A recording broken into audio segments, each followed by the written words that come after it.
Hey guys, how's it going? Hope you're doing well. My name is Crown, and today I'm going to read you some very interesting stories that I hope that you're gonna love. And now, without further ado, let's go! My final entitled People story is another BMW story. This time it involves a rather popular bar in a major northern UK city. This involved a male Karen, henceforth known as Kevin. It was early in the day and the bar wasn't open until 7 p.m. that evening. I arrived at the bar, my task for the day being to await a scaffold being delivered and erected, and then use the said scaffold to remove some old CCTV cameras and upgrade them to much better ones. I have a full set of keys for the bar, and the bar has its own private car park, which is protected by lock and drop down bollards. They are not automatic or anything fancy like that, so I have to pull up on a street outside, lock my van up, walk over, and drop the bollards. Usually with a mandatory soaking as the pits, they are installed in, invariably filled up with rainwater. And then finally I pull my van inside. I usually then raise the bollards to stop others parking in there. The place in question is extremely close to the Social Security Benefits office, and the bollards were indeed installed because their clientele were constantly using it rather than pay to park like the rest of the population. So this morning I pulled in, got out of my van and dropped the bollards so I could park in the car park. The scaffold truck with the team on was about 20 minutes behind me, so I had time to go in and have a quick walk to the coffee shop just around the corner. Unfortunately, just after I dropped the bollards, Kevin drove up in his BMW X5, pulled into the car park and parked. I followed him in and also parked. I tapped on his window and told him it was a private car park and he needed to leave. He was on a hands-free call and he simply gestured me away. So I tapped again and he wound down his window and shouted, "I'm on a freaking phone call," wound his window up and began ignoring me. Although I could have been really malicious and locked him in, but I didn't. I simply walked around the corner and got my coffee, leaving the bollards down so he could leave if he wanted. About 5 minutes later I came back, coffee in hand. He was still there, still on the phone, and I could see the scaffold lorry at the bottom of the hill making its way up. Again, I tapped on his window and he mouthed, "Get lost," at me. The lorry arrived, I gestured to them to reverse into the small car park, which they did.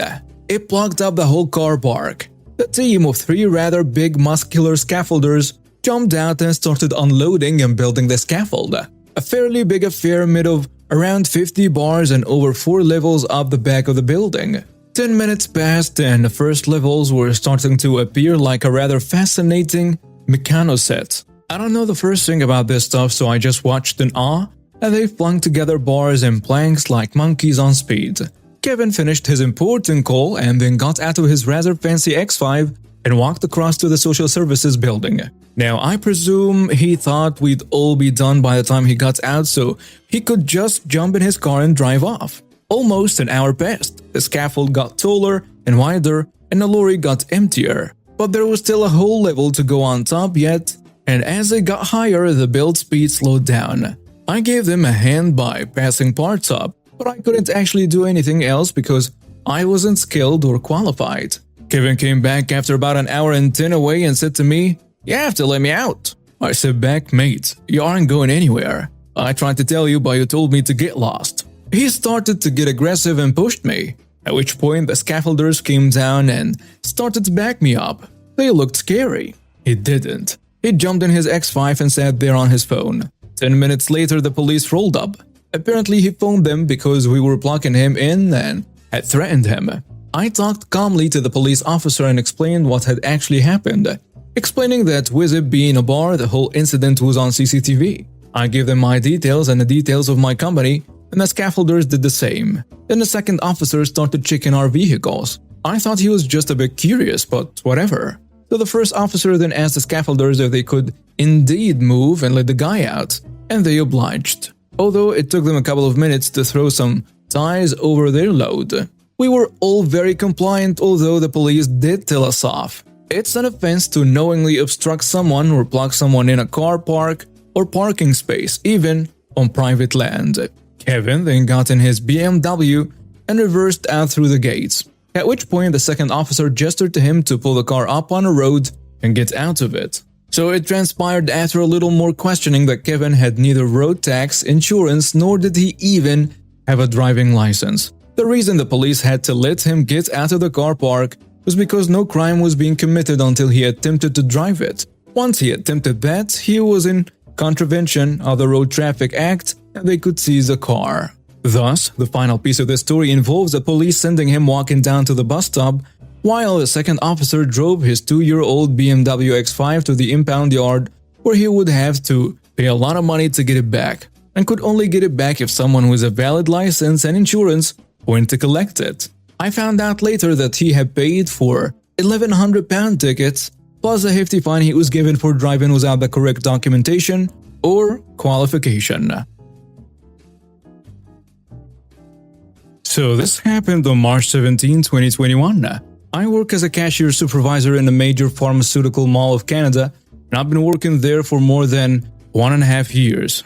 It's pretty common for me to get racist comments from people, mostly shoplifters, because I have brown skin, but I don't mind it at all. And I'm just 19 years old, so some people don't even take me seriously sometimes. Fast forward to yesterday evening around 5 p.m, so apparently I had a day off, but I live pretty close to my workplace.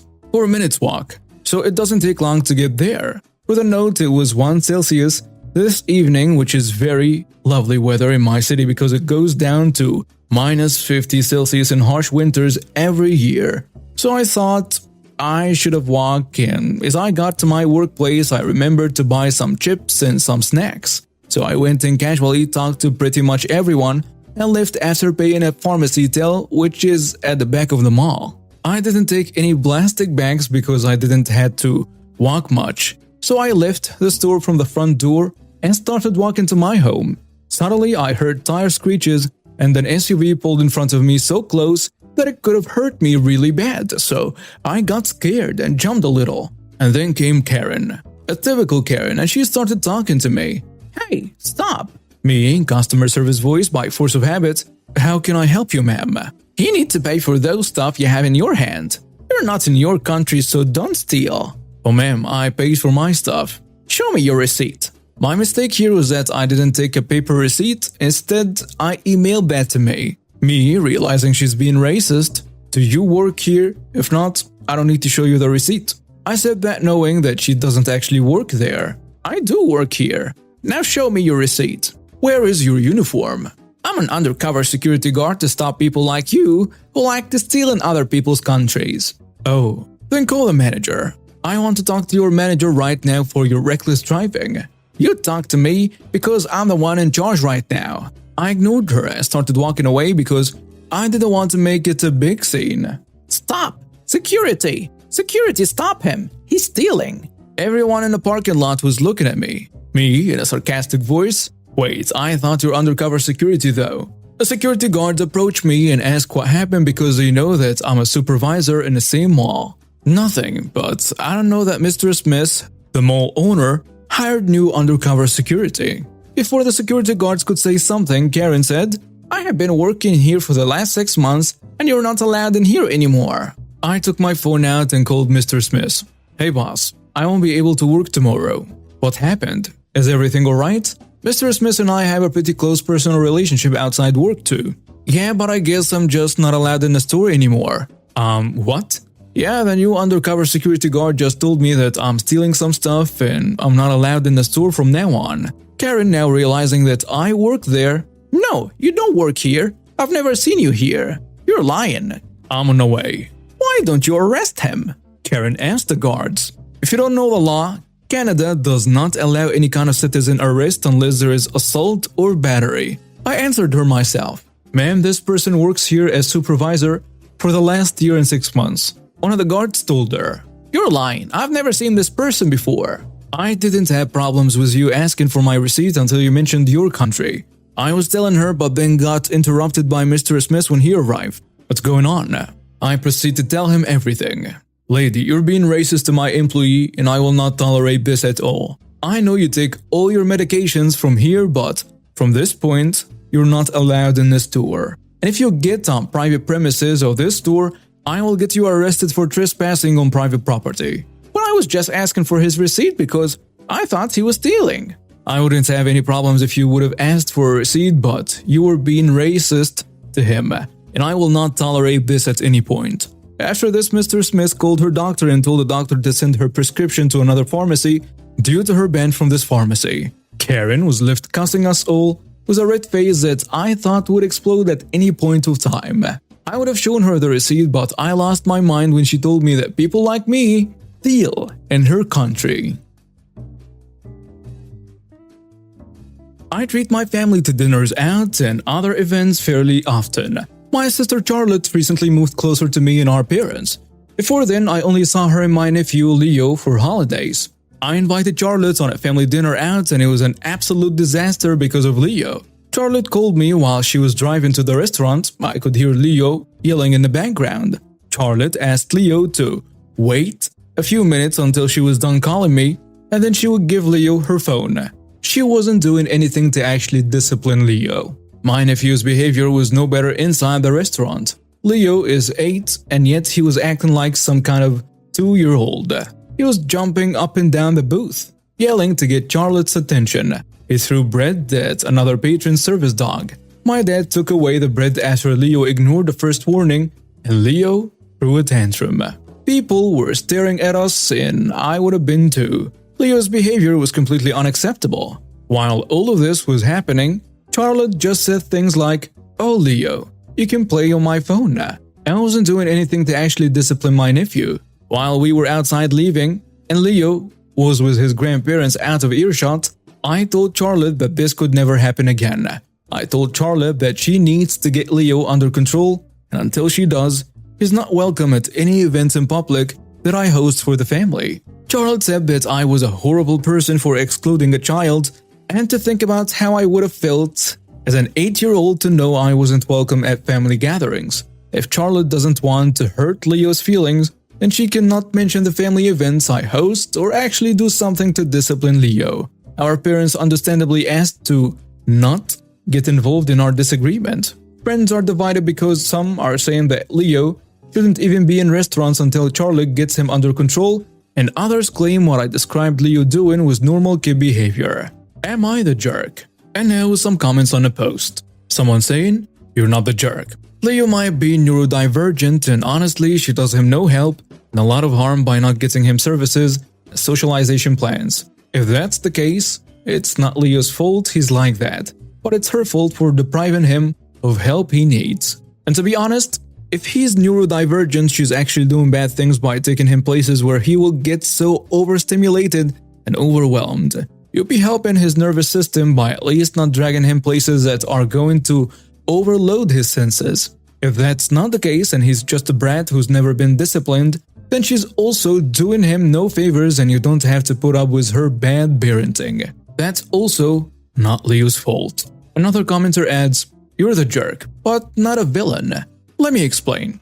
In my opinion, you and your family could and should be more nurturing. So instead of banning, you all can create a less stimulating environment to hang out together with a child who clearly needs a lot of help. He could have ADHD or something entirely different, so I definitely agree that with his behavior, he cannot come to every gathering, but as a family, it will be important to foster an environment in which the child and the mom can get some help as soon as possible without losing community. Hope this helps." The third commenter goes with, "Not the jerk. Your nephew's behavior was unacceptable, especially for an 8-year-old. Period. Your sister appears to be raising a future pariah. She's not doing him any favors by not teaching him proper behavior. I feel for his teacher at school. Frankly, I'm surprised the restaurant didn't ask you to leave, especially after he threw the bread. They really should have. As for making him feel unwanted, his behavior is doing that. A good parent can also use that to teach consequences. I am betting nobody invites him to birthday parties either." I want to start this off by clarifying that it's not my story. It's the story of someone very close to me, and I will leave out a large amount of specific detail because quite a bit of info is not mine to reveal. The build-up to the revenge is that this person had a horrible employer. She worked HR and managed payroll at what was effectively a nursing home. I don't know why they call themselves that, but it's what they are. The company had a bit of a good old boys club going on, with all the highest level management being older men, who all did less work and got more pay than pretty much everyone else. There were regular complaints from women about being mistreated, and many women were fired for absolutely absurd reasons, followed by their male co-workers getting raises. That in and of itself was bad, but it's not what instigated the need for revenge. What caused the burning desire to get back at the company was when the company fired my friend's manager, who was a woman, because she took a week off after literally breaking a leg. Badly. The HR department was already badly understaffed, so my friend had to take on the responsibilities of this manager without any pay bonus. She requested a pay bonus multiple times, denied each time. A month or so later, the company hires a new manager to replace the old one, at nearly twice the salary. This new manager is an older man. I'm not entirely sure what this guy actually did during the day, because my friend continued to do all of the managerial tasks, and she knows that for a fact because the guy's account didn't have access to the systems he needed access to, and he never asked for that access. For 6 months, my friend showed this manager issues with their system, including payroll, and explained that she was not only the only employee who knew how to use the payroll system, but she was the only one with access to it. The sexist douchebag ignored her and made regular comments about how she was replaceable and useless. One day, she loses it. She set up a bot with her credentials to automatically assign her pay each pay period, according to her actual salary, so not stealing or anything. She then carefully plans her next move and puts in her 2-week notice, right before a large department-wide week off, and right before her only co-worker has a 2-week vacation. She wouldn't have time to train the co-worker, even if the co-worker was in the country. The manager still dismissed her, thinking he could just hire someone who knew what they were doing. Little did he know she had tweaked the payroll software over her time there. Nothing super awful, but it was very different from what the base software was. She was the only person who knew how to properly use it, and the only person in the whole company, including the CEO, who had access to the necessary numbers to actually run the payroll. When she leaves, after the 2 weeks, the company has 2 whole pay periods where they don't pay their employees. They can't. My friend still gets paid, because they never disabled her automatic payment thing. They couldn't. Eventually, they called her and basically begged her to consult with them on their payroll. For the past 6 months, she has been paid $250 an hour for 5 hours a week to run the company's payroll, fully remote, even though it was an in-person job before. And to top it all off, she doesn't even actually work the 5 hours. She wrote a script on her personal device to process payroll for her. She just has to press one button. She's working another job now, but damn, she really kicked him in the butt for their nonsense. And now we have reached the end of today's stories. Thank you for watching and see you next time.